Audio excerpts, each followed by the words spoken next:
Okay. Hello, everyone. Welcome to, for me, it's tonight's, but it's today's episode. The title is Connecting Dots Inside a Pointless Moment. And so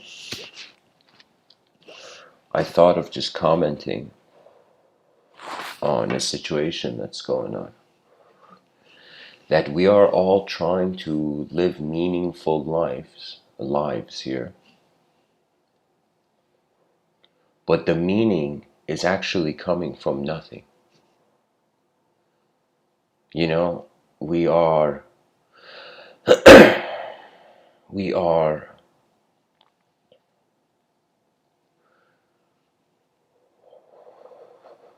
stuff in space.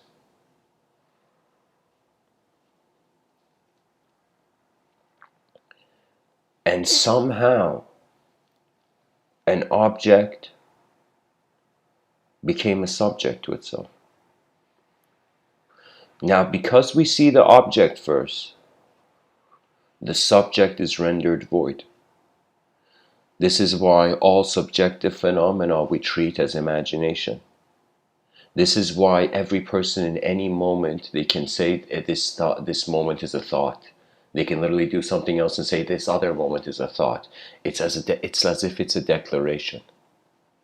I have a thought. I am a thought. This is a thought. All declarations.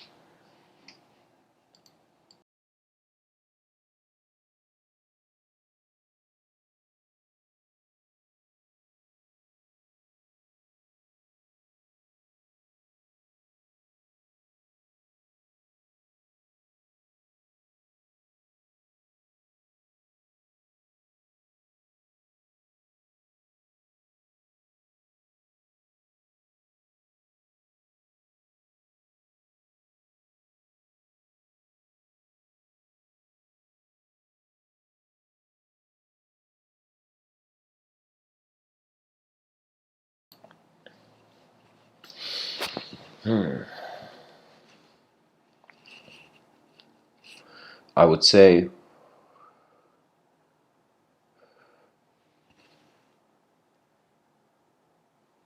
that if we see the object first before then the subject, we can have endless types of subjects arise with different potentials, different considerations, but then the objective is the only thing it remains.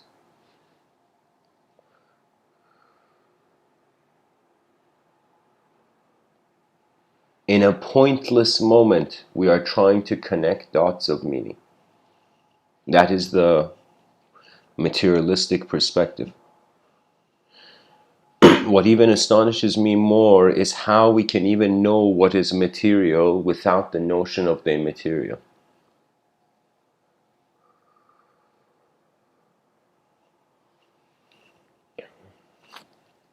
How we value life without death.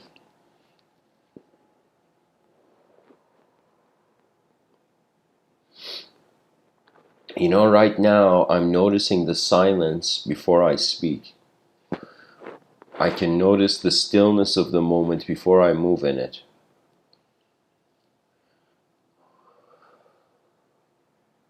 And I think similarly, we are noticing a space of mind before the body moves in it. That means either our minds are moving in our bodies. That means we are actually never outside. That means, technically thinking about it, if the simulation of reality, the projection of reality is arising from the brain, we actually never see the outside.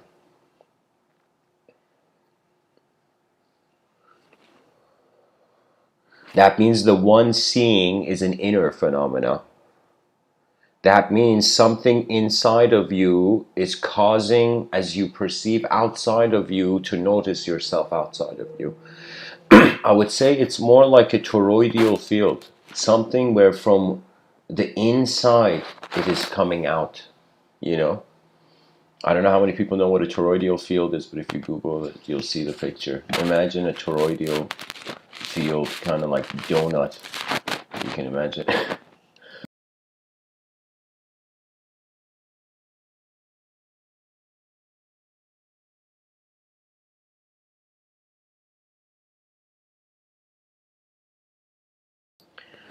You know what I'm trying to say is that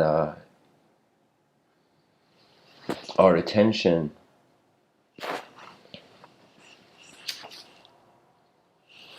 dictates the space of what can be real.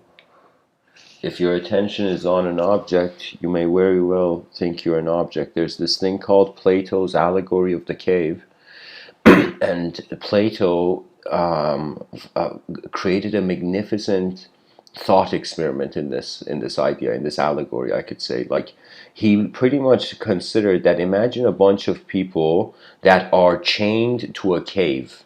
You know, they're inside a cave, they've never seen how they look like, and behind them, let us say, there is a light. All they see is their shadows. So imagine a bunch of people who never know how they look like, they only see their shadows on the wall, suddenly stepping out of this cave and experiencing the new world. So I think it's pretty basic that we start off with initial designs. Let us treat psychology as endless prototypes that keep updating themselves, you know?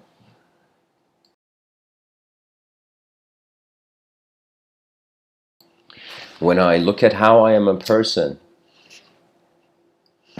it seems like the brain has been acting as a biological camera. So right now, I actually feel like a biological cameraman, but the camera's my face, you know? So as this biological camera has been containing uh, endlessly storing, it's like you know what it is? It's like our brain is like a canvas, or it's like a room, and it's like everything we see gets thrown into this room. Now, whether we're conscious of it or not, I can tell you there's been times that I perceived the shape in my dreams and noticed that there was an object in my house that represented a certain angle of how that phenomena appeared in the dream. The mind is so complex that really to truly go into the unconscious is actually to lose yourself. Now, this, for an individual conscious being, detachment is horrifying. But for a collective conscious being, attachment is horrifying.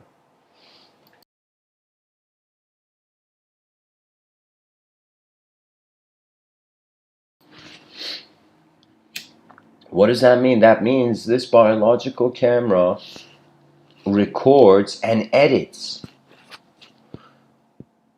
Technically, speech is edited speech, but it is speech edited in the inner realms in regards to application. Like, I'll tell you, I will recommend every human being on this planet to at least play chess once. Play chess once in your life, because you suddenly see how, just like life, there's different pieces, different variables, and based on your decision to move which piece, which archetypal expression you evoke in the day, does to some degree suggest your karma. Now, the concept of karma, I don't want to bring it in too much into this talk, but technically it relates to everything. It's a suggestion that as long as you if you want to be something in a world, you will be under the effect of that. You know, that means it's like you can say the person had a bouquet of flowers in their hand, but they were smelling it beside a dumpster and wondered why they are not smelling just a bouquet of flowers. You see what I mean? So it's as if like there is a choice of where even the question is asked or answered. You know what it is? It's like a piano player who is like sitting at the piano, and first thing is, before you think about the keys of the piano, you're thinking about the chair, how to sit on it, what is comfortable, and it's like a vibe. You know, like how guitar players, they tune their guitar. Sometimes I feel what meditation was, or mindfulness, or observance before action is literally like tuning it, you know, because the intensity of energetic expression that sets things in motion. I don't know how many people have, what's it called, rock skipping or something like. You pretty much find a disc-like rock, and you kind of from sideways, you throw it into the water on a flat surface, and you lower your hand down. As you do this, the rock actually skips over the water a couple times. So I would do this. I managed to get a rock up to 7, but it becomes super small at the end.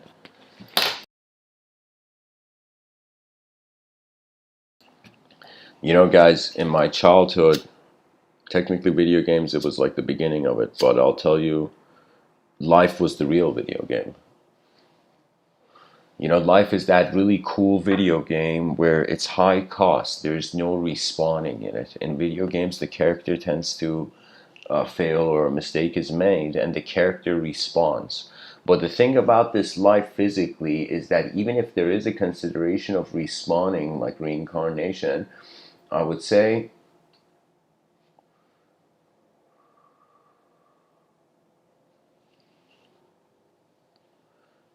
technically we are the future's video game. But I would say it's like, yeah, reincarnation is the video game character endlessly respawning. Now, if the video game character suddenly realizes it's not the video game character, it's this weird position that human beings on this earth, they're identifying with, like, let's look at the word life form. Okay, we are identifying with the form rather than the experience of life. Pretty much, you look at the word life, life form. Now, I want you to separate those two words. See the life as, again, experiential. See the form as existential. You know, so life is a multidimensional experience, but due to us existing in a singular form, we experience it with a certain accordance and relativity. You know, it's like I am telling you, on some level, if there were, let's say, extraterrestrials or higher dimensional beings seeing me, for example, speak, or any human being speak, do you know, they will not judge us on precision. It's not like a math test, you know, where you do one thing wrong, the whole thing becomes wrong. You know, what is judged really as intelligence is how much you notice beyond yourself. I'll give you an example.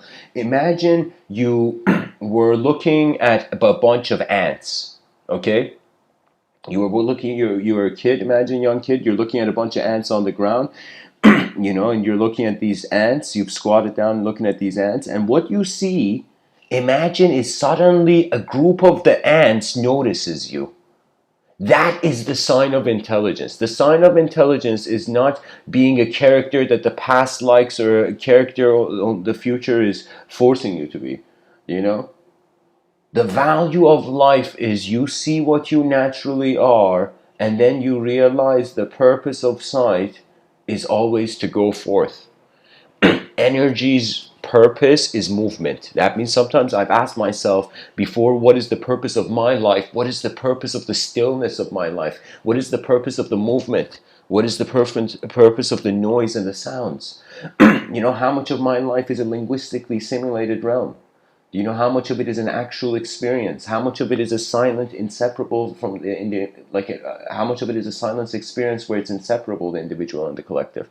You know, because there's moments where I have felt vulnerable, and then there's moments where I couldn't even feel vulnerable because there was no self there. Imagine one day waking up and realizing you have been the world from the beginning. What tends to happen is the ultimate disarmament within ideologically. So I can tell you, I'm a person who consciously realized something, noticed something, and I put down thought like a weapon as if I was tired to fight in that battlefield. And when I did, I noticed that it's not that the battlefield goes away, you just see more than the battlefield. The battlefield to higher dimensions is a playground, therefore fear exists only to the lesser. Fear exists when the person doesn't know. But imagine your whole life in an inferior dimension, you were afraid and you didn't know. Suddenly you realize in a higher dimension you've been laughing. Imagine every moment in your life where you have been crying, you have been laughing in another dimension. Every moment in your life where you have been laughing, you have been crying in another dimension. This multiplicity of how the mind exists in many ways to itself, kind of like a center of a circle having various degrees. We must ask now as human beings, what does it mean to be free? What does it mean that the sky is endless? What does it mean that rulers break? What does it mean that man cannot be controlled by thought? Because man ignited it. You know what it is? Let me tell you, us being thinking we're thoughts, it's literally like a father whose son, uh, uh, it's like a role reversal. Do you know what I mean? What it means is that language is our creation, but we are acting as if it's our creator. We're acting as if, I mean, technically, language can be perceived as geometry if you sped it up. If it was anything accelerates, it eventually comes to a certain pattern, and then it evaporates. It suddenly disappears. You know, it is the case that I have sometimes noticed the thought and I followed the thought, and you know what it is? It's honestly a spotlight. We are like a sphere of the intelligence is like an antenna. That means there has never been any being who has been stupid or smart. There has been just beings who've been aware of what is going on and what isn't. And that's the thing, you know, a lot of people work hard, but you got to look at the battlefield before you just run into it. You know, I understand. Sometimes I thought, what is this? Why is society promoting um, it's like you know what it is? Society is demanding more responsibility, but people are becoming more irresponsible. It's like we haven't realized there's two kinds of freedom. There is a freedom where you're hoping it's pretty much the story of the ant and the grasshopper. Pretty much there's a bunch of ants and then there's this grasshopper, okay? This grasshopper and the ant are friends, okay? And the ant is always working, the grasshopper is just, you know, about. And it's summer and the grasshopper's like singing, jumping around, super happy, super in the present moment, you know? But the ant is just working. And the grasshopper looks at the ant and he's like, buddy, what are you doing? This life is YOLO. You know, you only live once. Why are you storing? Why are you, in some sense, working in the summer? Enjoy, you know? And the ant says, because I know there's a winter coming. And he continues. He just continues. As if somebody knows a volcano is going to erupt and it's going to be a bit intimidating at that moment. Do you know? It's like an event is going to occur. So what happens? The time passes by and the grasshopper just kind of partying from, you know, leaf to leaf. And the ant has been working and suddenly winter comes and the grasshopper is freezing and it realizes it has no food. It has nothing. And it suddenly goes to the ant and it's like, oh my God, now I understand. You know, now I understand why you were working all those days, you know?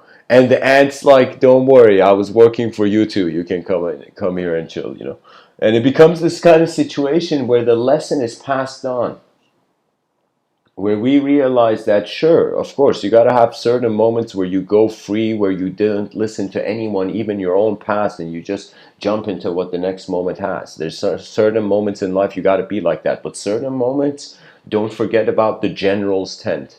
What does that mean? That means generals back in the day, they had a headquarter. Do you know? For me, it's like I live a very minimalistic life. You know what my headquarters is? My notebook.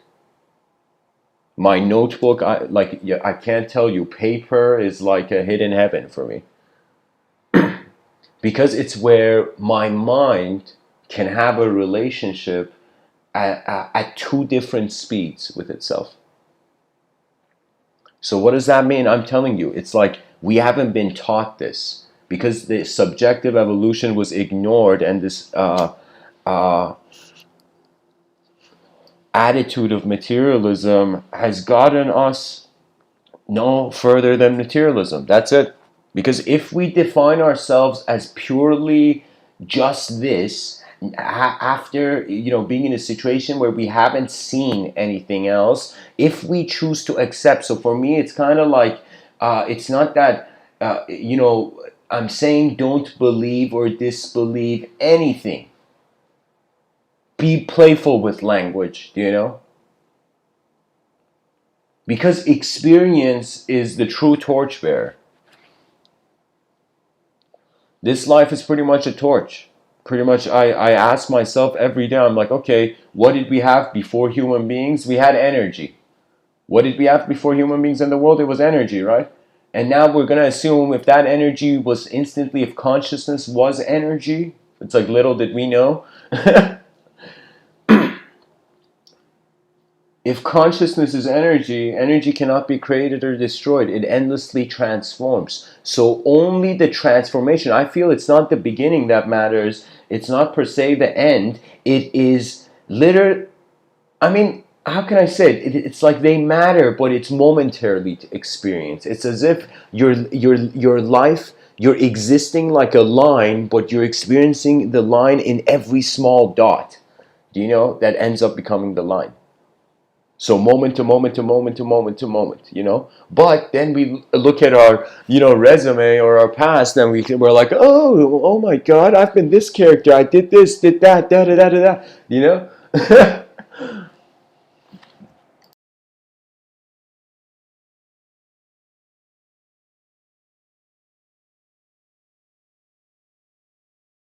You see, there's I remember, I don't know what it was. I think it was a film.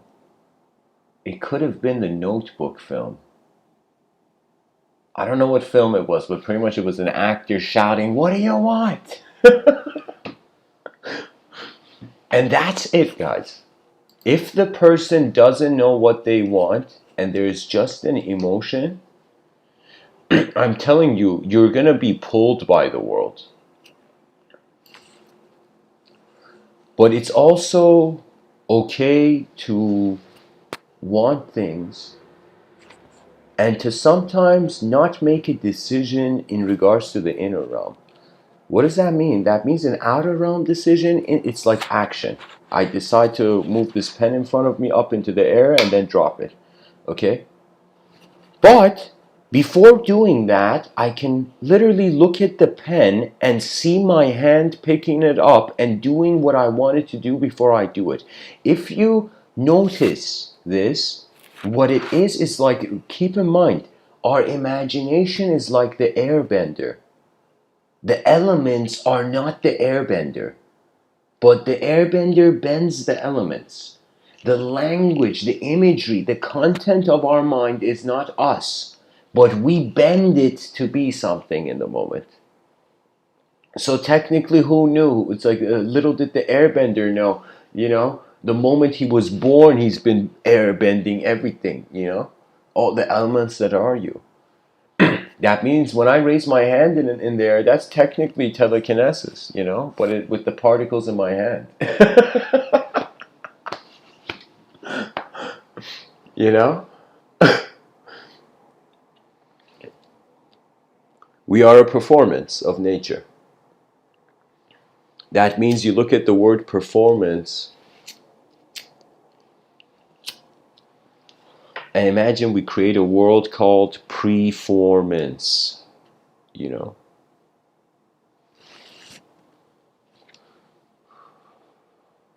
Performance. I mean, depends how it's spelled. Hang on, guys. Let me double check this. Is it ER or RE?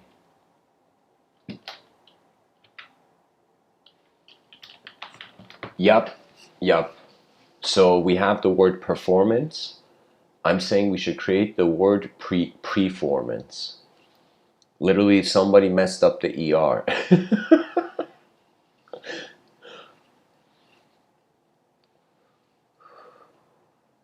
I mean, we can't say performance. It's like per the form. Each form is separate.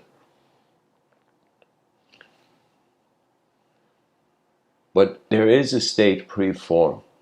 Like, here's the thing. If there is a truth that is beyond this, you got to think about, like, how is the person going to receive it? The only thing you can receive is what you are being. So the form is the design, the life is the mover. Now, the whole deal with, you can say, the theist, the poor theist and atheist, just like, like too high, I mean, of course, there's civil discourse in these debates, but at the same time, it's like costume games. It's like somebody's worn the costume of it's like I don't know,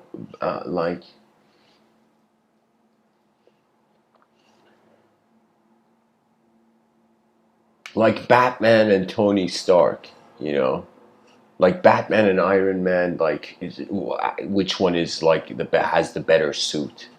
You know, it's like both suits have value in different circumstances, but really, it's not about the suit. I honestly feel like, I don't know what it was. It was a scene in Game of Thrones where that red lady is like looking at Jon Snow and saying, "You know nothing, Jon Snow." And in that moment, I'm telling you, it was literally, I was like, "Whoa, our whole species doesn't know it." It was like kind of where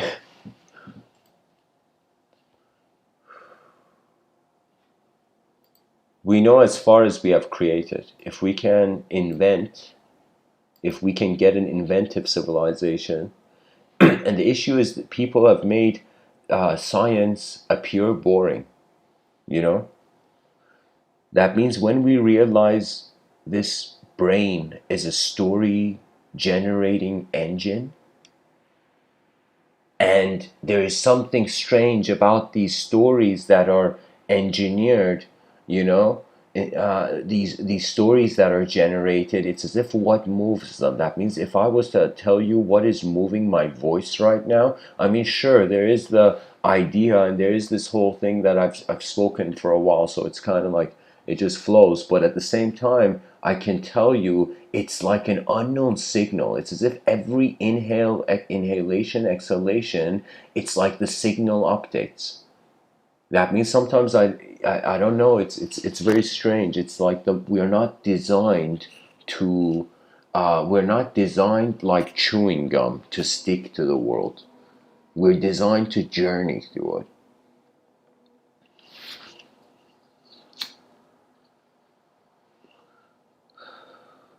And let me tell you the nature of illusion. Sometimes a person, like, I was very, to some degree, cautious, just by nature, because let me tell you, the thing is, for me, religious ideology, spiritual ideology, they're nothing new. Like, when I was young, those ideas were literally, like, some of those ideas were in the laws of the nation I was in, like, so it's like these ideas are not new, but the suggestion is like all of it have to do with potential, you know. That means it's like if you detach from this world, it's like someone letting go of the steering wheel. Like, something will happen, but it's not something in your control. But if the person uses the steering wheel, and I'm telling you, we have to, like, we are designed to pilot our minds. We're designed to live as minds. Right now, we are identifying with the human anatomy. I'm pretty sure, like, pretty sure, yeah. And like in 200 years, I think we're gonna totally be convinced that our minds are energetic spheres.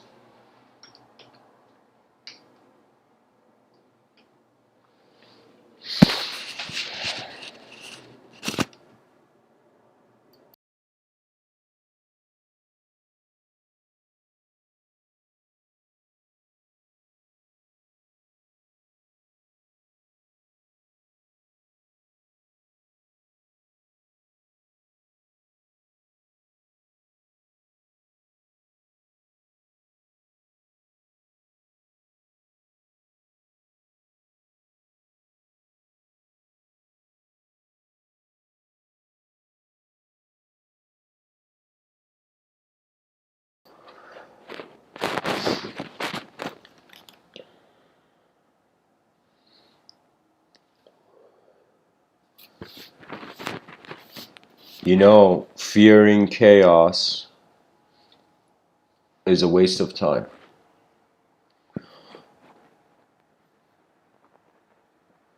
Considering inefficient archetypal selves is a waste of time. I feel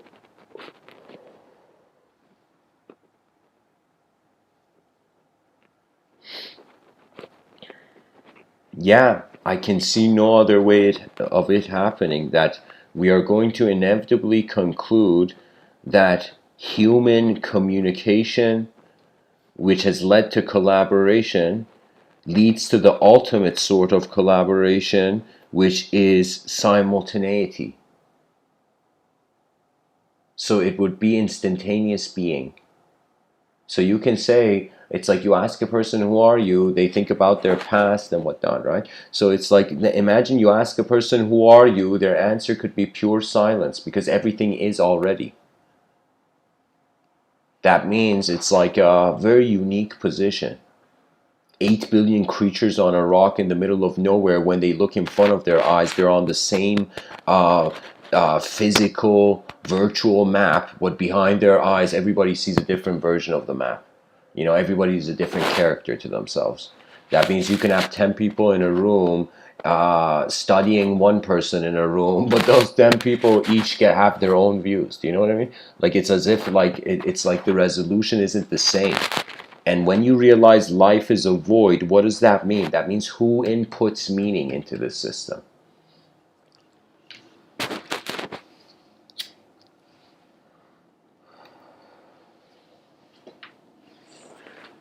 So, if free will is seen as an illusion, which the materialistic perspective, I feel, inevitably has to consider that, So, if free will is an illusion, the moment is pointless, but inside a pointless moment, there is an effort to connect the dots. Do you know? That means sometimes it's like right now, let me tell you what it is. We are very familiar with the visible body, like people can see stuff, and like you ask, let's say 10 people in a room, what is the color of this, like let's say an object in front of them, and they can all say the same color. But now if you ask who is looking at this object from each of those people, the answer is different. So the more we're talking about things in the outer realms, the more instantly we can come into agreement with it. The more we start speaking about things in the inner realm, this is where the eyes kind of notice, like each bird has flown from its own branch,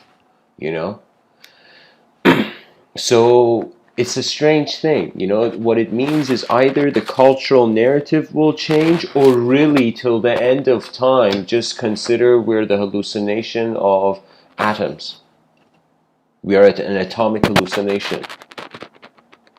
That means that is the thing.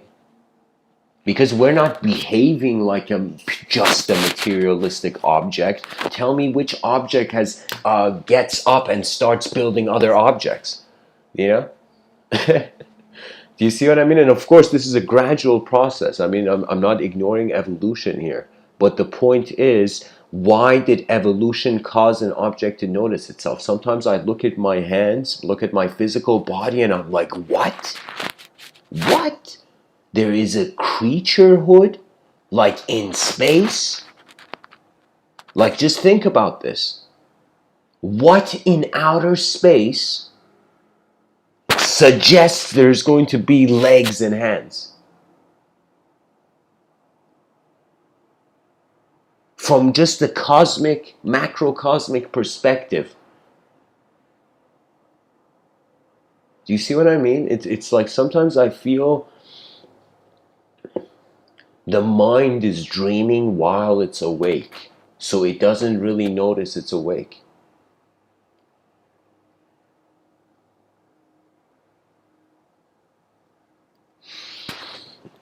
The mind is definitely living an unknown life through the known body. Because if it was known, there would never need to be the existence of a question. Just the fact that there is the concept of a question just in language.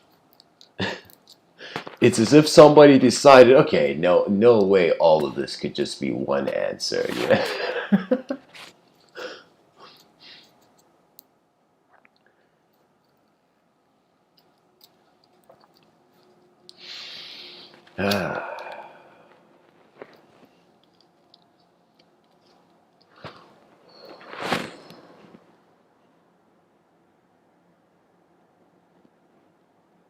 Imagine you are,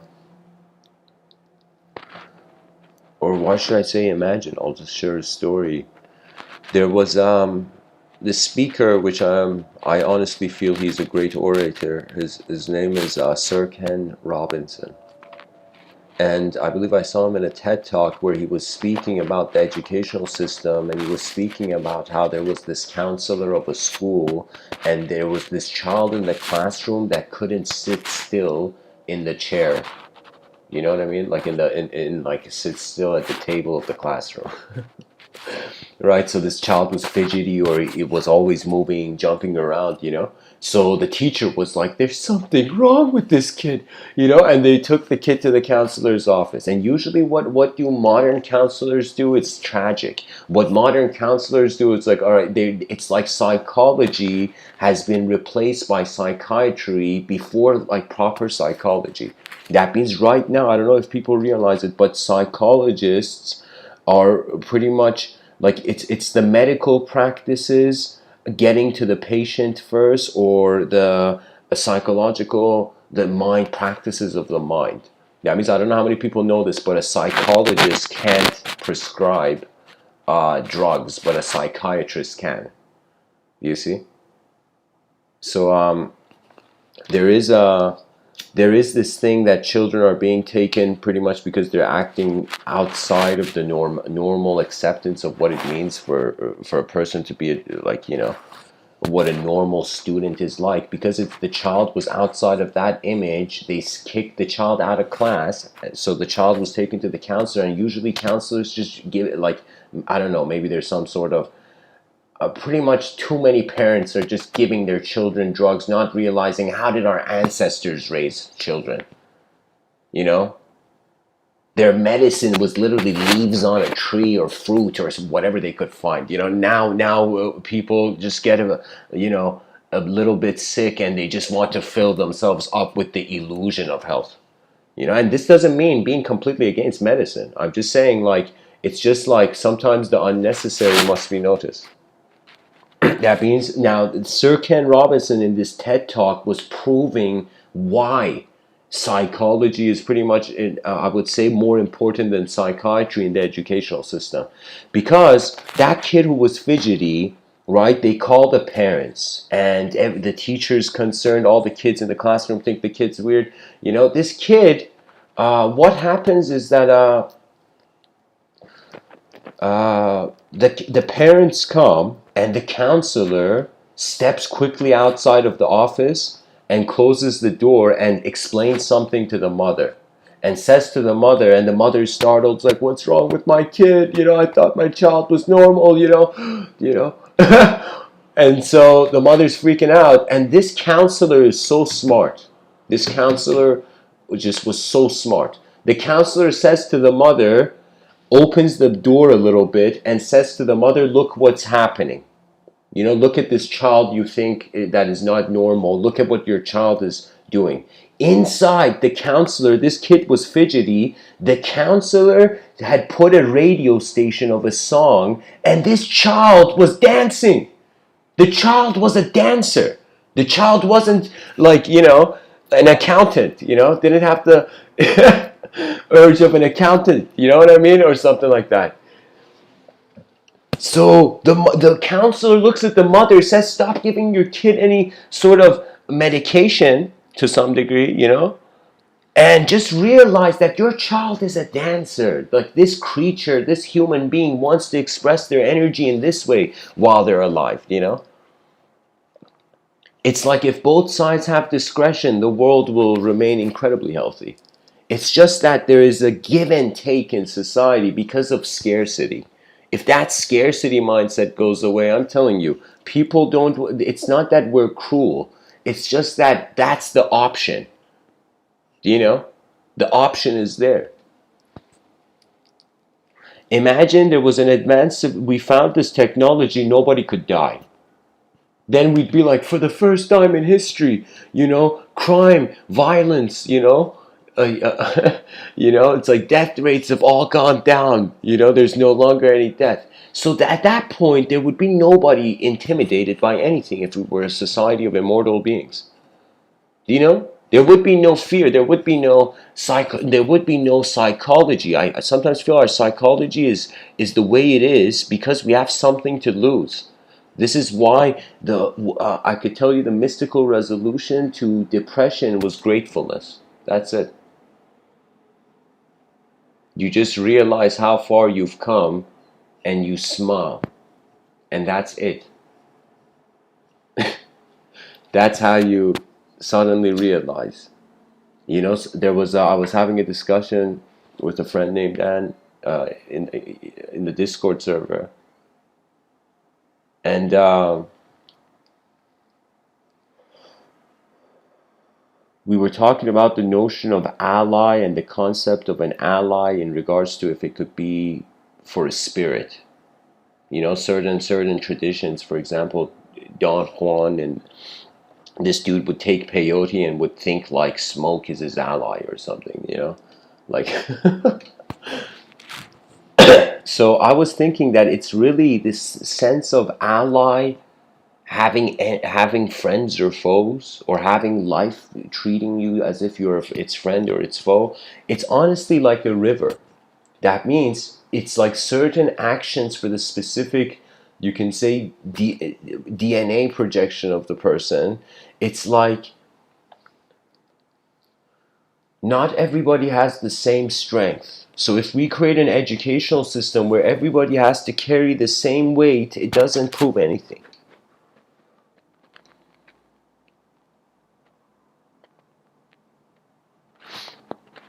And the notion of the ally is when you're going against the river, life is tough. When you switch angles, in your inner realms, you change degrees of perception, suddenly there's less resistance.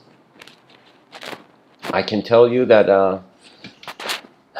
up to 2011, I felt I was in an intuitive karmic quarantine.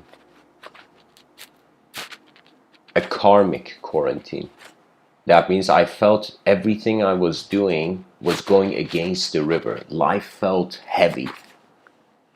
But now, it doesn't feel heavy, and it doesn't feel light necessarily.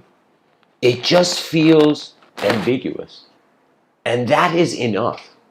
That there is something, regardless of how much in every moment we get convinced this is life and this is exactly it, there's a other side to the coin. It's like right when you think you knew it, you notice the unknown and you're like, oh shit. Everything I know, there's more to the interconnectivity of the universal sector.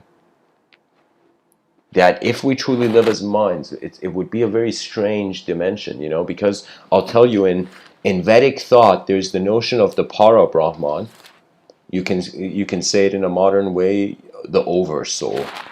Pretty much the soul of the soul of the soul. So much soul. It's like soul. It's like the soul of even that soul. And even that soul, there's another soul.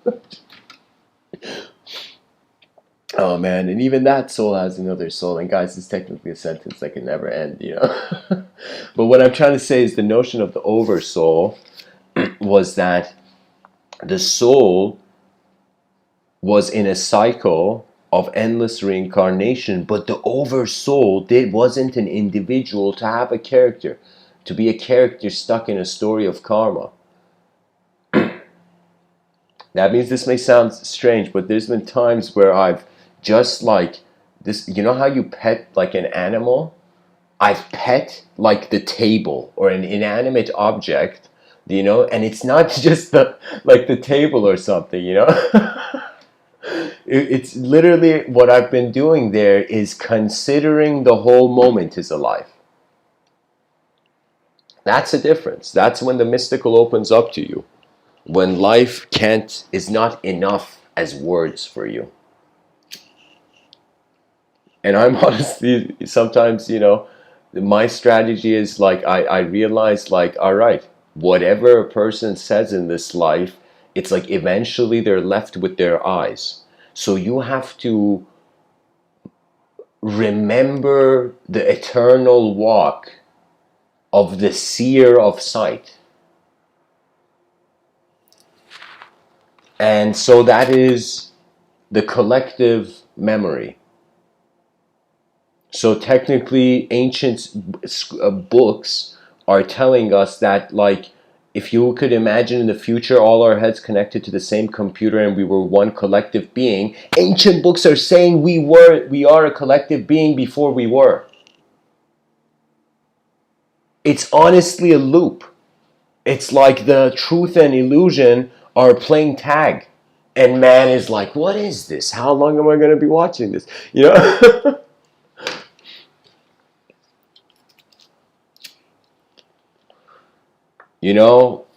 It is okay to be human.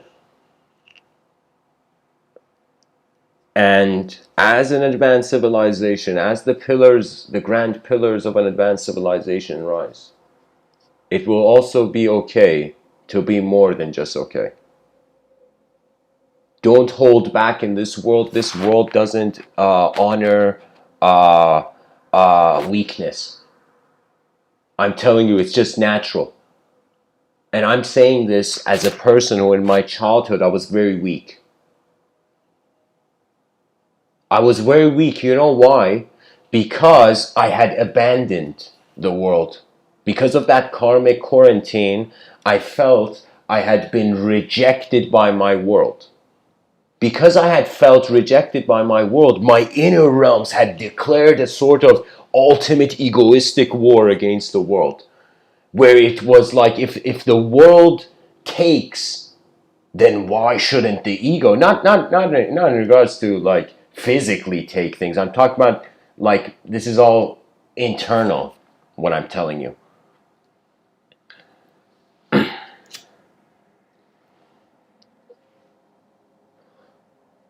Pretty much you just get tired. You get tired of that which doesn't work. And then the soul, the unknown soul, reformats the known body through the subconscious mind. A mind that is conscious but also aware of the sub-levels of it. So if the moment is pointless, it will render all the dots that we're connecting pointless. If we feel we're just atoms hovering in space, technically everything that we think was love, joy, personality, all the fantastic works of literature, just the whole romantic urge, Because there was a movement in literature called Romanticism, guys. And in this movement, there was a sort of urge of it was as if like freedom, creativity and freedom were the wings of that engine.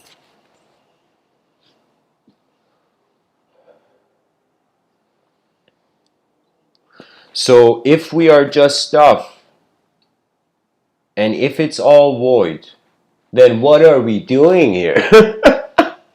That's why it becomes impossible to see a purpose to life.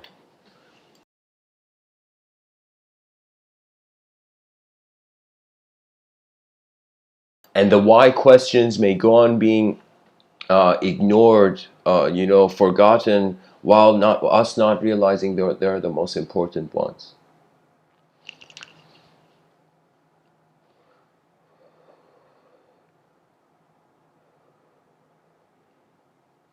Honestly, when I ask myself as a creature, not just as my identity, why is existence here? Just like how if someone was to wonder why is a cup of iced tea here, Do you know, or why is a glass cup here? It's as if the cup has a design that implies its work. And we have a design, we have mouths and ears and hands to build stuff and communicate. So it's very obvious where civilization should go, not into some non-dualistic silence, but into the utility of what we have for now. That means, you know, your ego is not bad. The ego is a technology. If Iron Man enters the Iron Man suit and starts punching civilians, it's like, that's messed up, you know. But if he starts punching people who are bad guys, then we're like, okay, you know, those bad guys are, you know, bad. You know, that's enough of a justification. You know, go beat him up, Iron Man. You know. I honestly feel people, because we are selfish, that's technically an advantage. Now we just have to become selfish for the right things. Do you know? That means it's like, it's not desire is bad, but if you, it's like, here's the thing. It's like desire an advanced civilization and see what happens.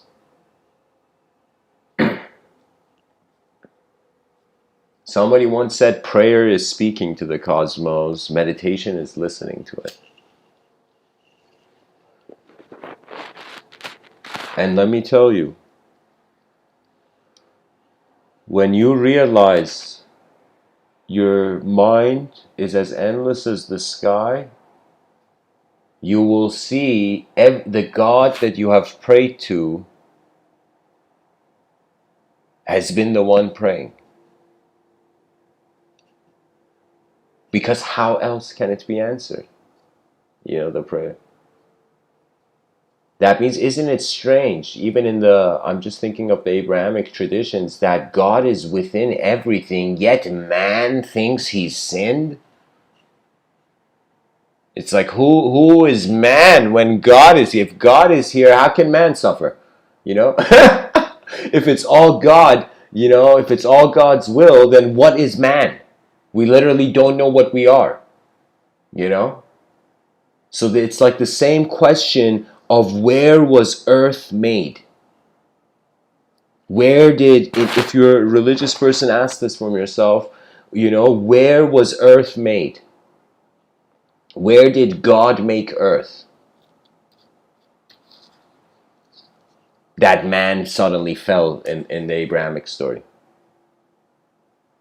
In the heavens. The meaning is visible as long as it's individual. The less individual we are, the less there is even a need for language. The less there is even a person to communicate.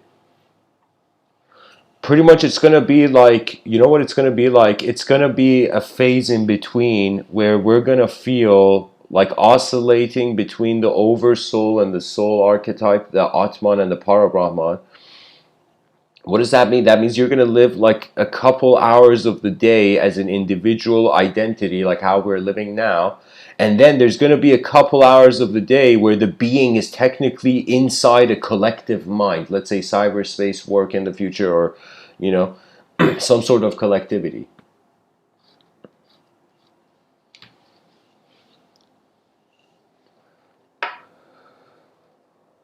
So we are either the universe experiencing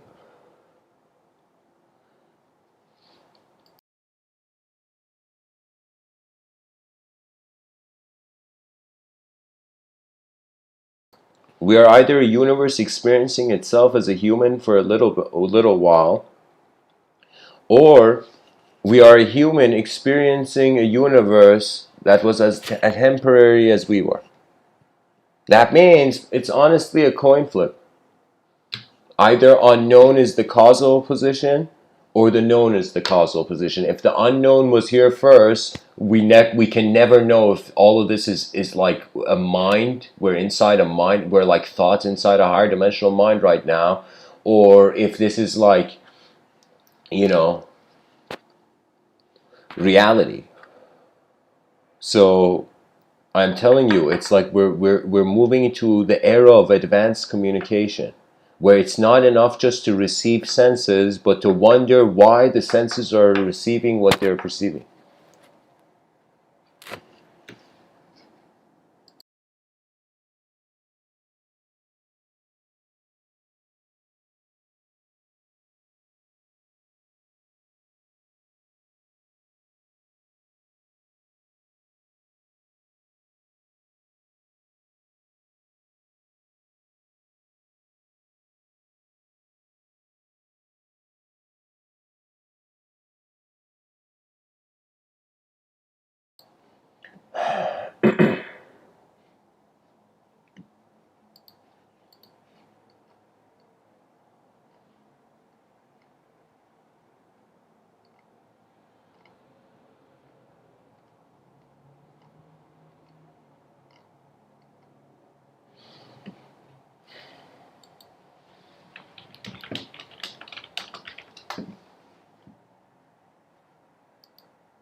Okay, guys.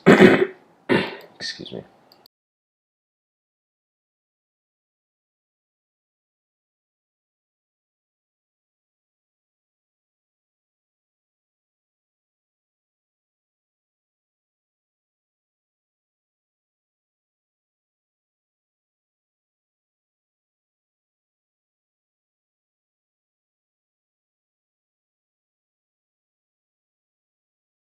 So, guys, I want to go into a quote tunnel of a very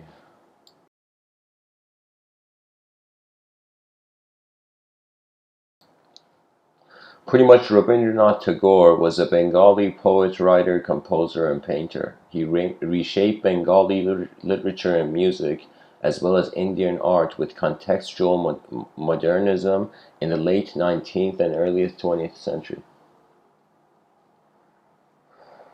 So 1861 he was born, 1941 he left. Wow.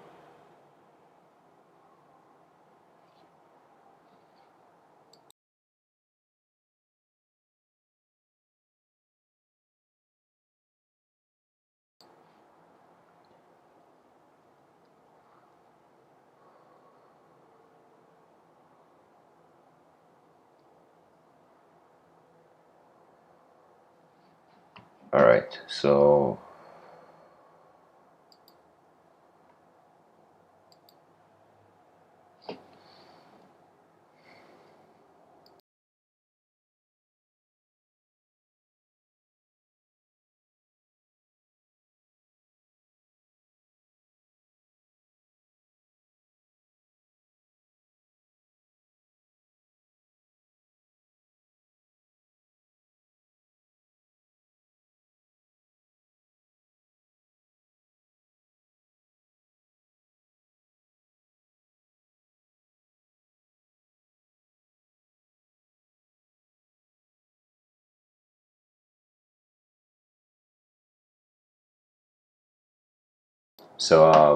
guys, I'm going to put a picture of Rabindranath Tagore with Einstein. This guy was such. Rabindranath Tagore was a polymath. He was like kind of a genius. Pretty much, he was someone who had found a way to implement his intelligence in different fields, I would say. Both of them, both Albert Einstein and Tagore. I don't know, I think Einstein maybe played the violin.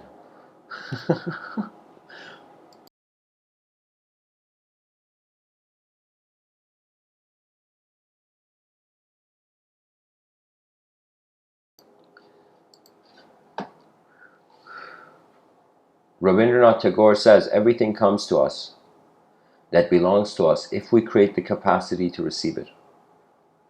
Rabindranath Tagore says you can't cross the sea merely by standing and staring at the water. Rabindranath Tagore says if you cry because the sun has gone out of your life, your tears will prevent you from seeing the stars. Rabindranath Tagore says death is not extinguishing the light, it is only putting out the lamp because the dawn has come.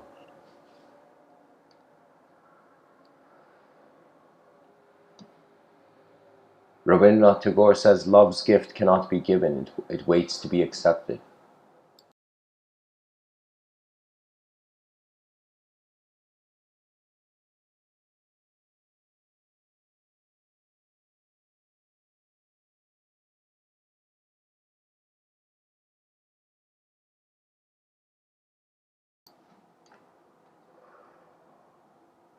Rabindranath Tagore says the most important lesson that man can learn from life is not that there is pain in this world, but that it is possible for him to transmute it into joy. Wow. So Rabindranath Tagore says the most important lesson, it's like, of course, there's suffering, there's pain,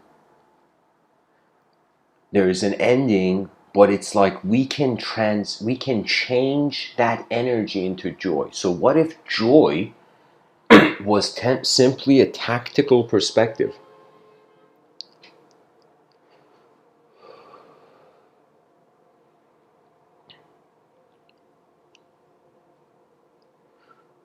A person welcomed feels joyful. A person unwelcomed doesn't feel joy. So instantly, if you welcome them, they feel joyful. You see that? So it's not about just something bad happening and the person being like, oh no, why did this happen? It's like the person not just staying in sorrow, but quickly getting up from that battlefield because greater kingdoms away.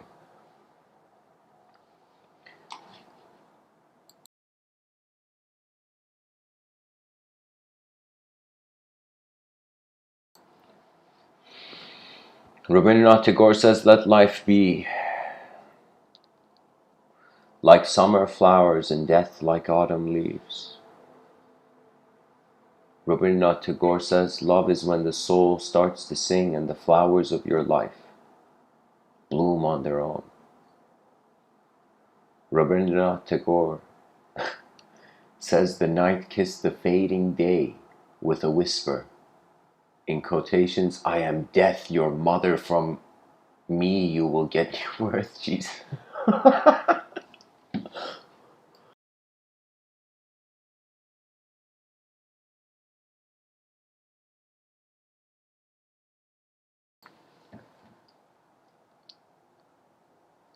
What it means, it's like pretty much it's like a sine wave from the void into, from the temporary to the eternal, from the void into the infinite.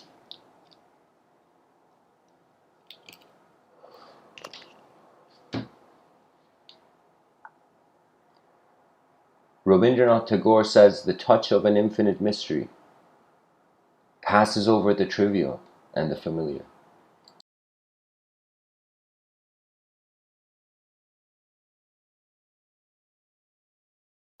making it break out into ineffable music. The trees, the stars, and the blue hills ache with a meaning which can never be uttered in words.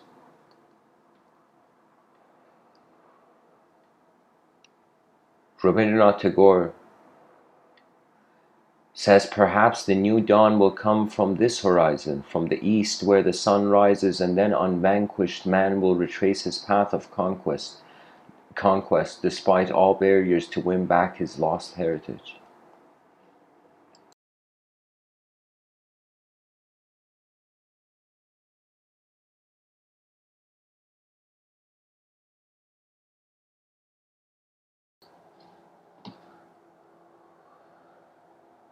Rabindranath Tagore says when we rejoice in our fullness, then we can part with our fruits with joy.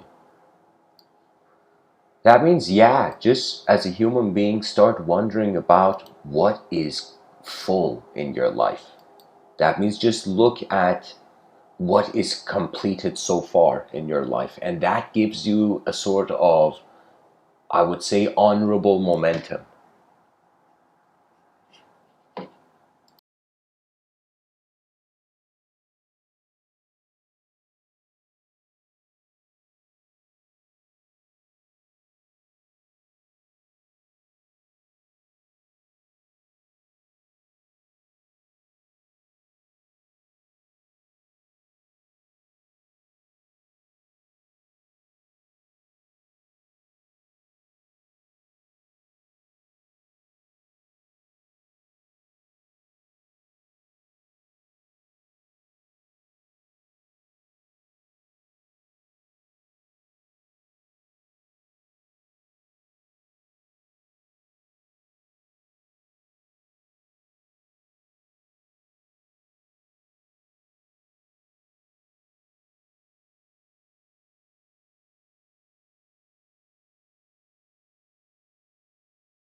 Rabindranath Tagore says, if I can't make it through one door, I'll go through another door, or I'll make a door.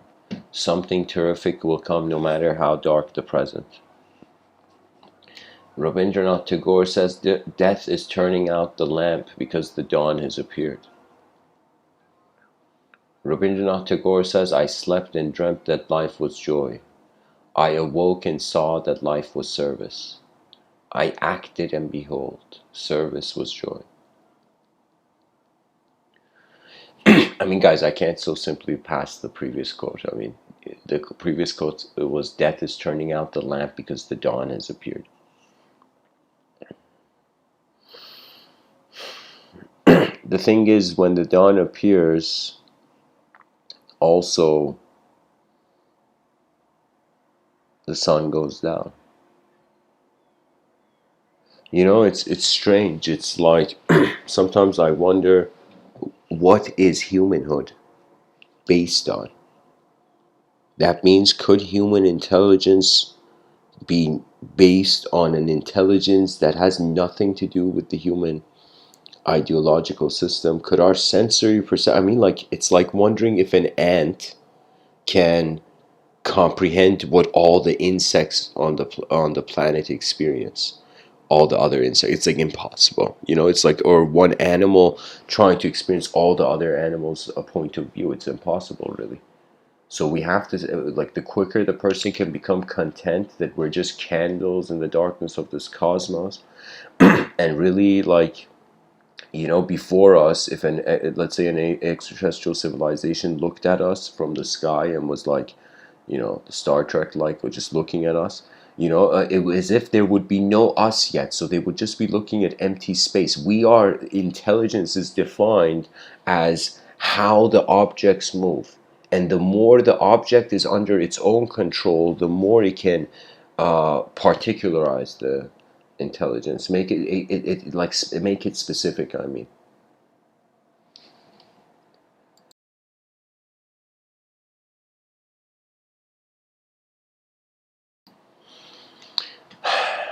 Rabindranath Tagore says, you can't cross the sea by merely staring into the water. Rabindranath Tagore says, the movement of life has to rest in its own music. The butterfly counts not months but moments and has time enough. To be outspoken is easy when you do not wait to speak the complete truth. Life is given to us. We earn it by giving it. Rabindranath Tagore, I just read a bunch of his. Rabindranath Tagore says, my eyes have seen much, but they are not weary. My ears have heard much, but they thirst for more. The flower which is single need not envy the thorns that are numerous.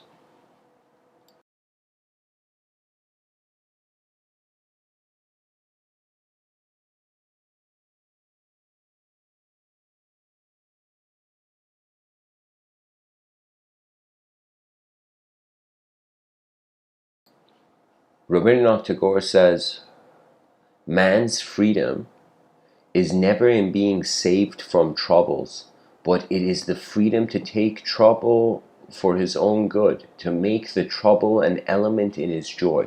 That means, yeah, if you're at least going through suffering, like, see that as somehow part of the story of who you are, you know, but see greater dimensions in your story so that there's space to change, you know.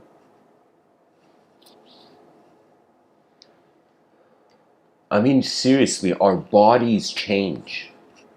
Our physical bodies change. Like, nobody has the same body as they did, let's say, 10 years ago or whatever. So it would be a situation where we're not the same body, so the name is the only thing keeping us individual. So if the name goes away, we're just a changing moment. So the names and the forms are the opportunities.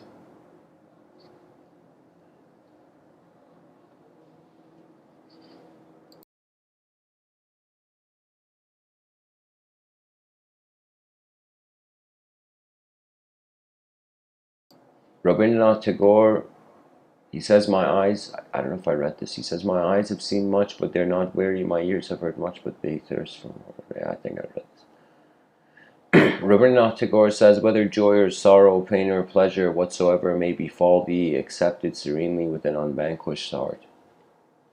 Rabindranath Tagore says, when I stand before thee at the day's end, thou shalt see my scars and know that I had my wounds and also my healing. How many quotes is on this webpage? Oh my. Okay, guys, oh no, there's just a few left. All right.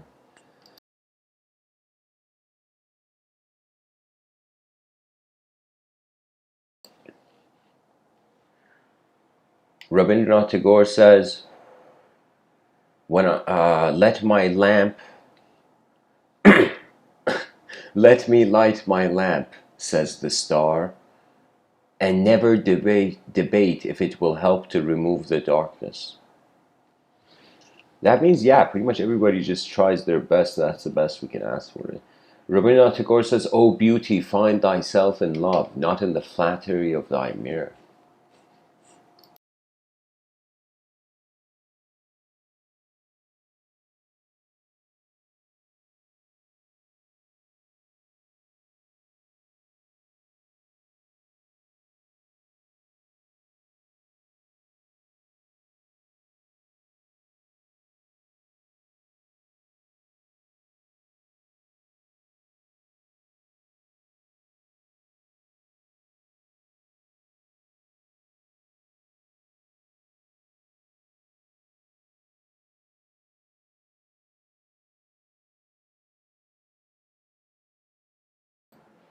Rabindranath Tagore says, don't limit a child to your own learning, for he was born in another time.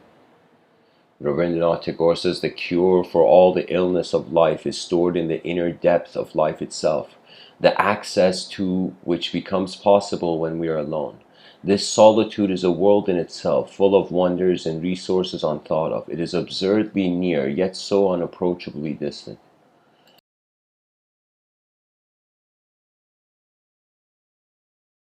Yeah, guys, but this is so unapproachably distant until now. You know, Rabindranath Tagore, last quote, guys, there's literally 5 pages to this, I can't. Rabindranath Tagore says, our scientific world is our world of reasoning. It has its greatness and uses and attractions. We are ready to pay homage due to it. But when it claims to have discovered the real world for us and laughs at the worlds of all simple-minded men, then we must say it is like a general grown intoxicated with his power, usurping the throne of his king.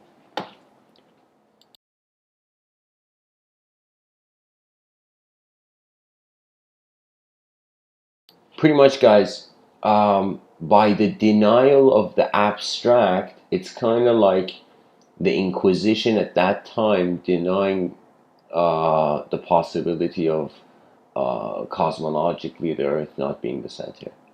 Do you see? There's always limits, and then these limits break over time. This is why the less, the more dynamic the principles of an ideology are, the more eternal they are.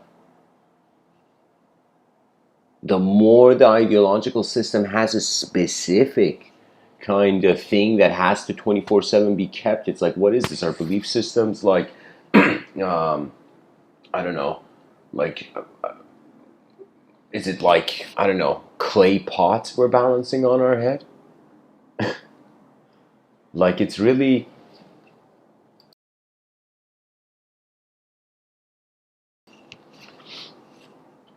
or even, let's say, a soccer player balancing, like, let's say 3 soccer balls, I don't know, somehow on their head or something.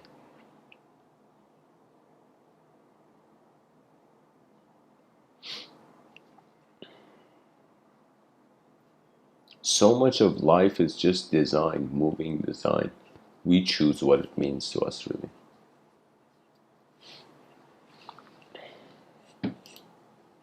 So, anyways, guys, thanks for listening. I'm gonna open it up to.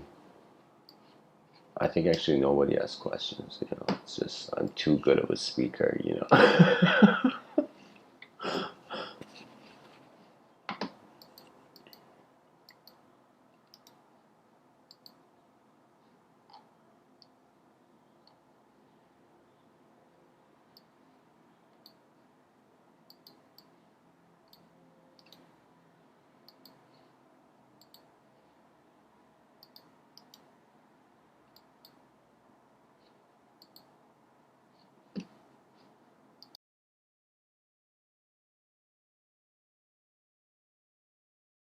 I feel we can say that it's two sides of a coin. Either this world has no meaning, it's pointless the moment, or everything is its meaning. Do you know what I mean?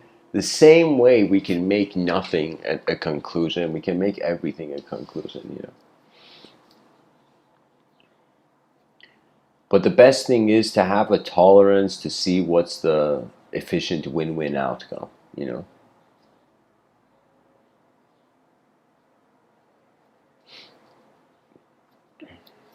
It may appear now as if we're connecting dots inside a pointless moment. But really, the moment is not pointless. The moment is the point where everything is all the potential of all the dots that could be connected arise from. The moment is like the candle in the room. It's illuminating the possibility of what your mind can do, really. And the most crucial thing is to be a human being, you know, then.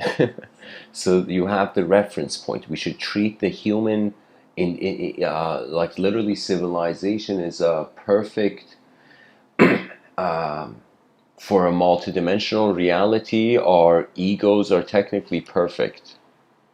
What does that mean? That means the way that people feel they are their thoughts. It has a solidity to it. This solidity acts as a. Think of it this way. There's a multidimensionality where you have one cake and this cake is cut up into different pieces. Then there's a multidimensionality where you just have different cakes. You know, the inner realm multidimensionality feels like a cake where you're cutting up into pieces, but when you become selfless and the person doesn't want anything from their inner realms, they use that butterfly strategy where they don't chase the butterfly, they just abide by their nature and what it's like their true karma finds them pretty much.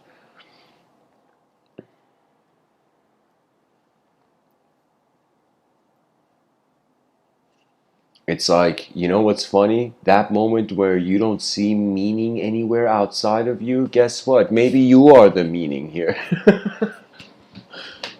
You know? You know, a person's like, what is the meaning of this world? You know, so hollow, you know, so empty. It's like, what is the meaning of emptiness? You know how many philosophers have pretty much woken up and they're like, okay, so what is emptiness? And they literally they can say nothing about it. It's like, what are our findings on emptiness? Yeah, man, it's just pretty empty. We don't know what to do with it.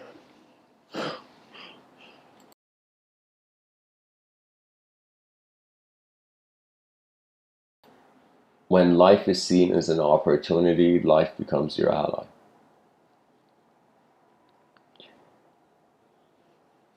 Neither the inner realms has the truth, absolute truth, neither the outer realms, in the sense that it's not a fragmented thing. We're treating knowledge like food, like the person has a question, you give them an answer, like that's it. It's like you fed their hunger. No, it's a journey. It's a conscious. This lifetime is an opportunity to consciously live through time, not see time as, oh man, like this world. It's like a simulation we need to get out of. I'm telling you, it's like first see what your nature is, then attempt to go beyond the simulation. You know, first see what the simulation is, then try to escape it. You know, sometimes when you have the honesty of actually looking at something, the inner realm actually goes into the passenger seat, so you actually see something prior to any that phenomena having any meaning to you. That means we have to ask ourselves, is it possible for a person to stand and look at something without having any thought? And I will tell you, yes. But we are living in a society where we can't accept that. We think people, every moment they are a thought, they have a thought, da da da da da, you know? Because it's like the neurons are the actors. We haven't seen that what if the neurons are the antenna?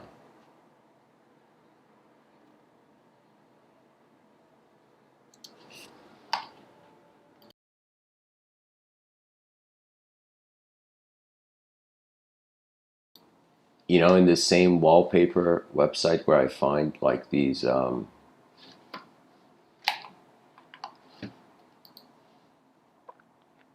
wallpapers, I remember seeing a picture there where somebody had drawn where these two kids, you could see like, you know, siblings or something, you know, they're playing with these remote controls, you know, but in like this giant farm field, there's two giant robots just fighting.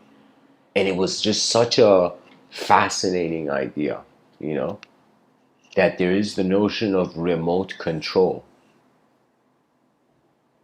a sense of control coming from another dimension, pretty much. Like the two kids were playing with the remote controller, but two giant robots were fighting in a farm field, you know, in that picture. So there's many mysteries in the world. Pretty much I'm saying like beyond language experience is the tour guide. Direct experience beyond indirect language. So anyways, guys, thanks for listening. I hope this episode has been helpful. Blessings.